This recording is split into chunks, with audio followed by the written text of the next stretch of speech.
Hello, this is Matt on the Moon Lambo channel, and I just came across a rather sad poll having to do with XRP on social media platform X. And so I need all of you to be honest with me. Do you or do you not think that XRP will miss out on this bull run? Are we going to make it, or are we not going to make it? Seriously, drop a comment below. Actually, just let me know right now before you're tainted with additional information here. Let me know, like, is XRP actually going to make it? Is XRP going to hit a new all-time high in enterprise discovery, or is it just not in the cards? You might have an idea of what I already think. So there's that. That's something that people are concerned about. I personally am not. But you know what it might make sense to actually be concerned about? Did you guys see this headline? I got to get you guys caught up just in case you did. So check this out. And this is new. It's from today, but House votes to nullify SEC's anti-crypto banking guidance, SAB 121. I'm going to explain why you should absolutely care about this. Now, I will say at the outset that, if you're going to be fearful of anything, not that it makes sense to be terribly fearful of anything as it pertains to crypto other than actual scammers, losing sleep over what's going to happen with XRP makes far less sense than having genuine concern for what's happening as it pertains to the SEC's tremendous overreach. And so I just want to note right here, and I don't care if you're listening, I don't care how you vote, I don't care what your political stances are, and I'm not going to preach to you. As it's always been my promise the whole time I've been running this channel, you're only going to hear me on YouTube anyway talk about anything political insofar as it pertains specifically to crypto or finance at large. That's it. I'm not going to preach to you. But please understand that, like, this administration, wait till you see what Biden said he's going to do today. Because I'm telling you, vote however you want to vote, okay? Just know that if it's your intention, if it's up to you to keep this administration in charge, just understand it is unquestionably not in your best interest as it pertains to your opportunity for life-changing wealth in crypto. That is undeniably true. And we're seeing signs on the opposite because of how partisan crypto is when it absolutely should not be. We're talking about technology and, a little bit of finance, sure. But because of the partisan nature, it's just like, so this administration is clearly taking one side. Look at what Trump's doing. It's a complete 180. And given how strong the Biden administration is pushing for what they're pushing for here, I actually think that there's a reasonable chance he's going to actually run the opposite direction. And he is indicating that he's speaking differently than he did about crypto in the past. Oh, partisan politics. So take a look at this. Here's what I wanted to highlight. And by the way, the market's not that bad. We've been ranging for 6 weeks. Bitcoin 61,540 as I record this. XRP still just moving sideways, about 52 cents. Okay, whatever. But look at this. Look at this poll from chart analyst E. Greg Crypto. It's like, it makes me a little bit sad inside that some people actually feel this way, but is what it is. So there's this poll, and it's actually still going on. As of the time I'm recording this, there's a few hours left before the poll's up. So it was clearly a 24-hour poll, and it was... it went live a little over 20 hours ago. He said, so let's gauge the sentiment. Do you think XRP will miss out on this bull run? And 39.4% of respondents said yes. And 60.6% of respondents have said no. They don't think that XRP will miss out on this bull run. Okay, so most people don't think XRP is going to miss out. That's the camp I'm in. If we're going to have a full-blown alt season, yes, XRP is going along for the ride. If there's a black swan event and everything craters down, fine, then XRP doesn't this market cycle because tons of coins did in this market cycle. And so the poll's still live, but in my experience, when there's just a few hours left on a poll, like, you're not going to see a material change on this. Like, this is pretty much how people feel. So you could look at that, and it's a little bit sad, like I said at the outset of the video, but only because I don't... I don't bask in the understanding that my fellow XRP holders out there they're so beaten down that they actually believe XRP is not going to participate in this market cycle. That just doesn't make sense. Now, if you want to look at this in a positive light, understand that when the sentiment is this beaten down, it's these moments in history where XRP actually reverses and just puts all the haters to shame. We have a decade of data showing us that is the case, and that is, look, it's one more piece of evidence. It's one metric, one anecdotal piece, fine, but it's there. It shouldn't surprise you if you've been paying attention that a lot of people feel this way. But I don't believe for a second that XRP is going to be missing out here. And so check out some reasons why people think this. Obviously, the biggest reason that XRP hasn't hit a new all-time high in over 6 years. Now, I talked about that, actually. I happened to have in my very last video, so I don't want to spend a whole lot of time on that here. But there are other reasons. For instance, this one, there's an XRP holder named Phil who wrote to eGregCrypto. And by the way, this is a lot of people that voted. That's a good sample size, 3,737 votes. That's a lot of people. That's enough to get a feel for what's going on, sentiment in the community. And so Phil responded and wrote, if the case isn't settled, of course he's referencing the SEC v. Ripple lawsuit, how can liquidity flow into XRP? If Judge Torres delays her decision to December, and according to Jeremy Hogan, an appeal process could take another few years, hope I'm wrong. And certainly no offense intended, but if you're thinking that's going to be a problem, then I respectfully state that you are wrong. More on my stance in a second here, but eGregCrypto responded to him. And he said, last cycle did 10x, referencing XRP, of course, although I agree with your content. So he seems to be concerned about the lawsuit and what that means for XRP as well. And look, there are a lot of people that are concerned about it. I've been articulating my case why I think it makes no sense to be fearful about the price action of XRP, specifically because of the SEC v. Ripple lawsuit. XRP is legal clarity. It just does. Some people disagree, and they think that what's going to happen to Ripple specifically will impact the price of XRP. Okay. I'm not sold on that. I mean, fine, if there's good news and there's a break to the upside, okay, but it doesn't actually matter. That would just be irrational. Even if there's bad news for Ripple, even if the market responded to the downside, that wouldn't last, because then you wake up the next day and go, this doesn't impact me at all. That happens to be something that would impact a fintech company headquartered out of California. Duh! So anyway, so eGregCrypto said that XRP did a 10x last cycle, but I don't know if you guys realize this, XRP did far better than that, actually. So here's what I wrote. I wrote, even better, XRP did closer to a 20x last cycle. It bottomed at about 10 cents in March 2020 and hit about $2 in April 2021, despite the SEC lawsuit, which is impressive. And then I tagged Phil, and I wrote, Phil has legal clarity. XRP, rather, I wrote, Phil, XRP has legal clarity, so the remaining bits of the Ripple lawsuit are a non-issue. If XRP were still at risk from a legal perspective, I assure you that Coinbase and every other US cryptocurrency exchange wouldn't have relisted it. But they did, because it has legal clarity. So I'm not worried about any of this stuff, to be honest with you. I'm just not worried about a damn little bit of this. Here's a post on this from chart analyst Bobby A. And I think he's on the right track here. You guys remember that Brad Garlinghouse? He has predicted that by the end of this year, 2024, the market cap for the entire crypto asset class is going to hit $5 trillion. And then, it was like a week or two later, he was asked about that on national television. Because that sounds wild. $5 trillion, right? Sounds wild. He's like, so he was asked on Fox Business Network, I think it was by Maria Bartiromo. And she's like, so what's up with this? I'm paraphrasing, of course. What's up with this $5 trillion crypto market cap by the end of the year? And then he goes, oh, yeah. Brad says, and again, paraphrasing here, yeah, if anything, I underpredicted. So the idea of only going to $5 trillion, he had some time to think about it, was like, probably a lot higher, which I think sounds very plausible. I stay out of the prediction game when it comes to that stuff, but I'd not be surprised to see much higher as well. And so Bobby A., chart analyst here, very pro XRP, he wrote the following. Many will kick themselves for not accumulating near these levels. Just imagine total at, so that means the market cap for the entire crypto asset class, at $5 trillion.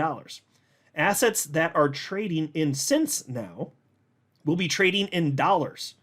Assets trading in single digits will trade in double digits, and so on and so forth. $5 trillion is conservative, by the way. Exciting. Now, that I agree with. And think about where XRP is right now, and people are wondering if XRP is even going to participate. Now, I was just going to set this one out because reasons. Legal clarity, all that jazz. Plenty of time to consolidate sideways, literally for over 6 years. Nope, doesn't matter. Doesn't matter. I don't buy it. The market is screaming that XRP makes sense, or it wouldn't have always been in the top 10 coins by market cap. That's my stance. Here's a post from Nick, Crypto Crusader. There are signs across the board that Altseason is getting closer and closer. It can definitely seem like a broken record at times when we keep hearing about how Altseason is coming. The truth is that the pressure is building, and we are just waiting for it to erupt. I've said it time and time again that this point in the market is easy, but what comes next is you needing to have conviction to hit the sell button. That is the hard part for the majority. But taking profits is crucial. Harvesting season is coming, and it's getting close each and every day. Don't panic, don't act impulsively, and stay focused on the goal, which is to make money and take profits. Now, that sentiment I agree with. So I have no fear when it comes to holding. Literally, I've been in crypto since 2017, never cashed out to USD. I know that makes me way in the minority. I'm a weirdo, got it. But my strategy is my strategy. Hold for a long period of time until it's life-changing wealth, then sell. I believe this will be the cycle for me. But as far as selling, yeah, that's the part that's going to stress me out, I think. I'm totally chill when it comes to markets going to the downside. That's most of what I know being in crypto. I mean, it's trended to the upside. You know what I mean, though. Just long, devastating bear markets. I'm so used to it. It doesn't faze me. But, I think when it gets exciting as the numbers get hot and I realize I'm actually going to sell now. And then making sure that I, properly get my coins off of my hardware wallets, and not screwing that up or, having fat fingers and then losing substantial amounts of wealth. There's that. Our exchange is going to go down exactly when I want to use them. Probably yes, at least sometimes. And then there's the question of, where is the right spot to sell? Now, for me, I think I'm going to handle it pretty well. All I'm saying is that I think that's going to be way more stressful than anything else because I don't have trouble with anything else. The consolidation and the bear markets, all that's fine. If anything, though, that could be more challenging. And thinking, okay, but I've been doing this over 6 years and I've been waiting for this moment. Am I selling at the right time? Well, if I'm asking that question, I think the truth is the answer will be yes. I'm just anticipating because I've not been in that moment before, and I'm a human, so I could see me being like, okay. Should I wait a little bit longer? Should I wait? But then, but I know better. That when you're talking to yourself like that, that's when it's like, okay, now we're splitting hairs, and you run the risk of holding too long, and then you just miss out and whoop to the downside. But still, that will be stressful compared to just, living through bear markets. That's what I think anyway. Maybe for most people, it's the opposite. I don't know. For me, though, no.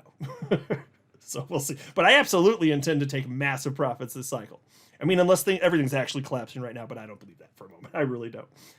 So, no, I'm not worried about is XRP going to participate in the bull market. It is participating. It's been trending up for over 2 years against the dollar. So what should we actually be worrying about? Well, what about the people that are trying to destroy our opportunities for life-changing wealth? How about that? So take a look at this from Cointelegraph. House votes to nullify SEC's anti-crypto banking guidance, SAB 121. The United States House of Representatives has voted to pass a bill that overturns controversial Securities and Exchange Commission guidance preventing banks from owning crypto. President Joe Biden, however, warned earlier in the day that he would veto the new bill if it were to make it to his desk. So, folks, and I'll just tell you this at the outset.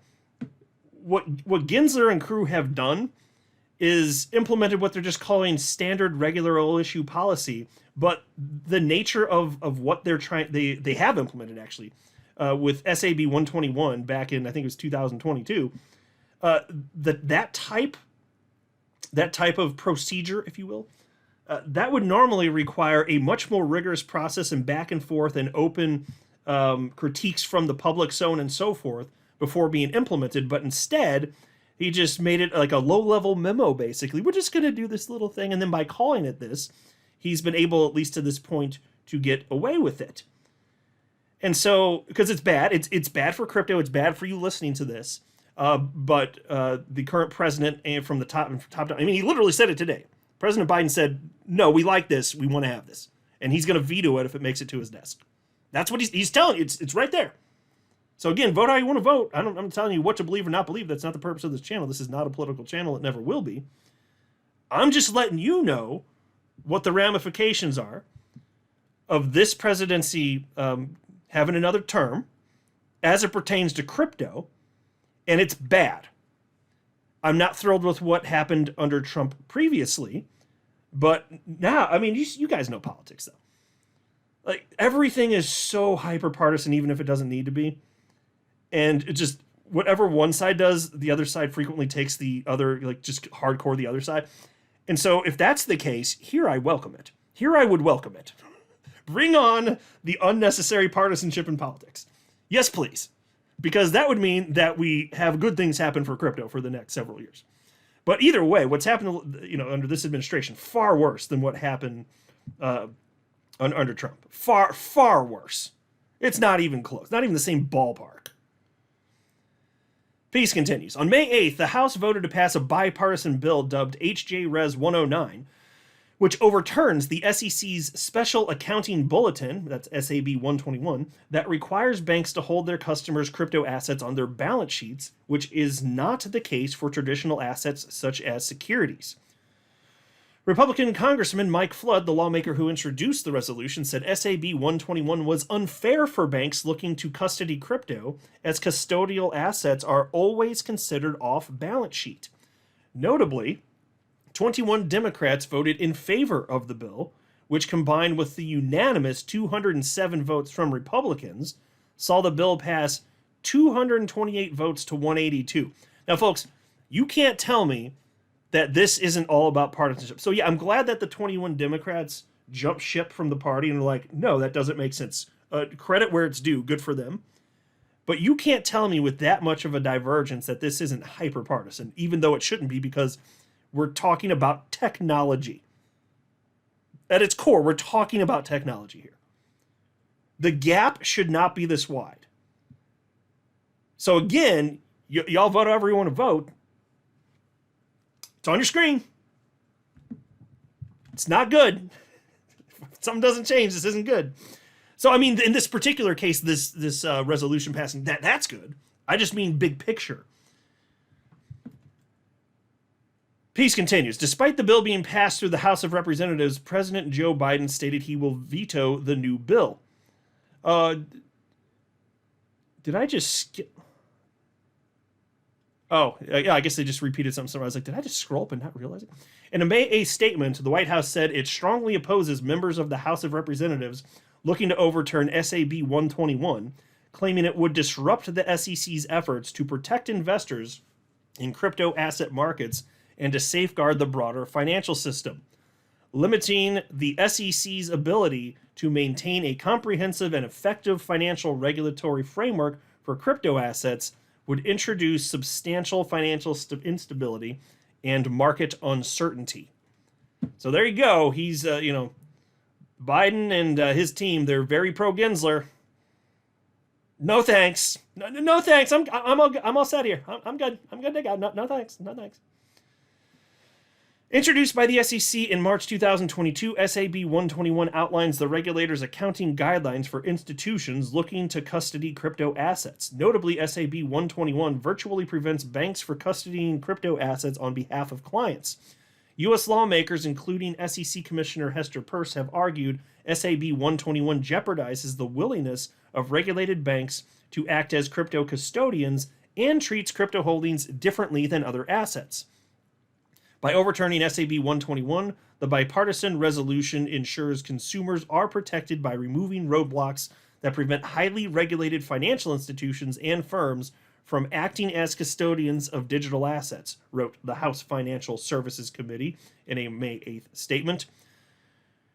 Staff Accounting Bulletin 121 is one of the most glaring examples of the regulatory overreach that has defined Gary Gensler's tenure at the SEC, said HSFC Chairman Patrick McHenry. Yep, that sounds about right. It's so gross that it's among party lines here, and It shouldn't be. It shouldn't be. It's technology. It's technology at its core. It just is. And there's one party that is anti this, and there's one that does the opposite. If you're listening to this video in 2024, you're in crypto. You are pro crypto. So, and look, I understand, like, I'm not a one issue voter myself. So, some people are, and that's fine. You do whatever you want to do. I'm not a one issue voter. But that's why if someone is, going to vote in favor of this, and they know what they're doing, but the other factors, you think that those are great things, you know what? You do you. In a way, I can respect that, even though I know that's not good for me or you from a financial perspective, especially as it pertains to crypto. But, I mean, if everything else is that much more important, okay. I can understand where someone's coming from. But either way, I hope at a minimum, even if that's true, if you're being intellectually honest, this is bad for you financially. Like, you do know that. I can't imagine that anybody in crypto today listening to this video around the time that it's been recorded and published, I can't imagine that people in crypto could not see this. Is there anyone in crypto that would disagree with this? I don't think that what I'm saying in our sphere is exactly controversial here. But when it comes to the world of politics, sadly it is. It just shouldn't be. This has got to change. This has just got to change. There's this post on the matter from Fox Business journalist Eleanor Terrett. She said, new 21 Dems voted with their GOP colleagues to nullify the SEC's SAB 121. While this likely won't pass the Senate or the president's desk, that was a larger number of supporting House Democrats than expected. And so look, I'm not confident that this is going to go any further at all. But this is why I'm saying, like, I'm ready for something to change here, because I'm not interested in my financial well-being and my opportunity for life-changing wealth to be under attack. I'm done with that. I don't want that to be the case. Nope. No, thank you. Thank you for asking what you didn't ask. Okay, well, get the hell out of here, you jackasses. Nope. I don't want that. I definitely do not want that. So hopefully we do get that change. Hopefully we do. Because as it pertains to crypto specifically, that is in the best interest of everybody in crypto right now. And if you're outside of the United States, you might think, does this really pertain to? Yes. Yes, it does. And I know that might sound silly. But it is the case that, with, the United States being the largest capital market on the entire damn planet in the history of our species, it's very clear that what happens in the United States has serious global impacts, and seriously, like, the way that money flows throughout the world, yes, it actually does matter. And if you don't think so, then you should be asking yourself why the price of XRP tanked when the SEC attacked Ripple. Of course, I'm sorry. It's just because think about that. XRP, when that lawsuit happened with the SEC, XRP accounted for somewhere between 5 to 10% of global transactions in the United States. That's it. And the price cratered. Would that have happened if there was some sort of lawsuit in another jurisdiction? I'm skeptical of that. All of this matters, folks. Lots of consequences. I'm not a financial advisor. You should not buy or sell anything because of anything I say or write. That would be a very, very, very bad idea. Until next time, to the moon, Lambo.